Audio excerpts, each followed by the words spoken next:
Happy Tuesday. Phil Lindemann with your midday news on Krystal 93.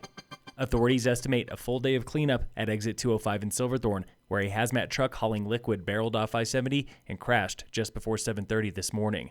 Silverthorne Police Chief John Miner. It is not really classified as hazardous materials. It is emulsified oil, kind of stuff they use to spray on a road. Police confirmed the driver was taken to the hospital with non-life-threatening injuries.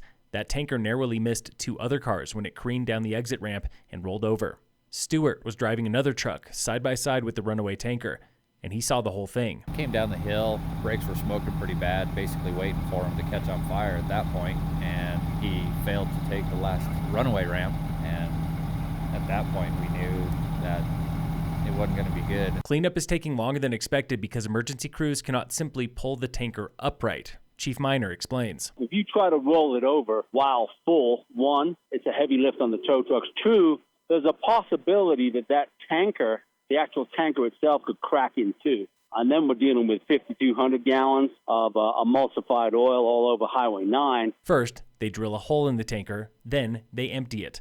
The closest pump for this kind of work is coming from Cheyenne, Wyoming. Hazmat usually goes up and over US 6 at Loveland Pass, but the pass was closed this morning for avalanche work. There's some conversations going on about at some point possibly allowing hazmat through the tunnel or discussing that or studying that. This just emphasizes to me that this is a no-go. Miner says Silverthorne is lucky it was only emulsified oil. In the absolute worst case scenario, some of the toxic materials that do get hauled on our rolls have a 5-mile radius evacuation zone. It just so happens that county commissioners had a scheduled meeting with CDOT this morning.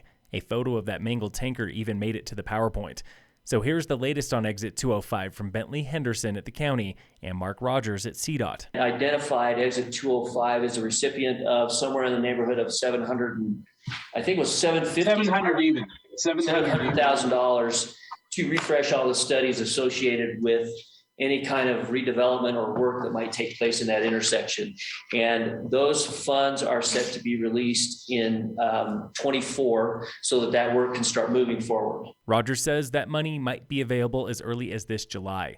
Top priorities for construction this summer are that third lane on I-70 eastbound between Frisco and Silverthorne and the second year of lane work and upgrades to Vale Pass in the Narrows. Dillon Dam Road is open today. It was scheduled to close all day for routine maintenance, but that closure is postponed to help with the accident traffic. A new federal program is making broadband internet free for millions of homes, including Allo customers in Breckenridge. The Affordable Connectivity Program launched yesterday, giving residents $30 a month to cover the cost of internet. Allo says that should pay for the most basic plans in Breck if you qualify for the program and use the town-owned fiber network.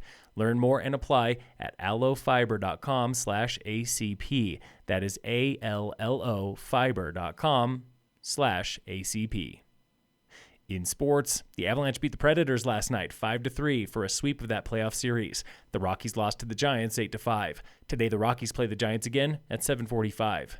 And in local sports, brought to you by Cassandra Schultz & Associates with American Family in Dillon. It is tentatively confirmed Summit High Baseball is playing Basalt at home today at the Frisco Peninsula.